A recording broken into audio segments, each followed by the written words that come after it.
अस्सलाम वालेकुम mummy channel में आप सबको खुशामदीद। जैसे कि सर्दी का मौसम है और हम बनाएंगे मूली के पराठे। तो सबसे पहले हम मेथी लेंगे और मेथी को बारीक बारीक काट लेंगे।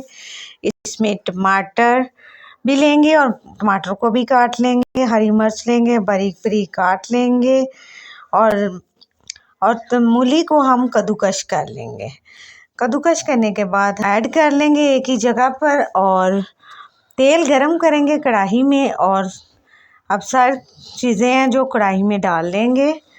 हम इसमें नमक, मिर्च, हल्दी, गरम मसाला, ज़ीरा तमाम चीज़ों को मिक्स कर लेंगे। और जैसे कि आप जानते हैं मूली में तो वैसे भी पानी होता है और पानी जब निकलेगा तो तमाम चीज़ें गल जाएंगी, इसलिए अब हम दम पर रख हम ढकना उठाएंगे तो देखेंगे कि तमाम चीज़ें तैयार हो गई हैं। अब हम आटे की तरफ आते हैं तो आटे के पेड़े के 2 पलड़े बना लेंगे। एक पलड़े में हम मिक्सचर सारा डालेंगे और उसको हाथ से फैला लेंगे और इसके ऊपर दूसरा पलड़ा भी रख देंगे और फिर तवा गरम हो जाएगा तो उस पर डाल देंगे ये पराठा और माशाल्लाह बहुत अच्छी तरह तैयार हो गया है और जायका भी बहुत मज़ेदार है और बहुत अच्छा सर्दी के लिहाज से भी बहुत अच्छा है।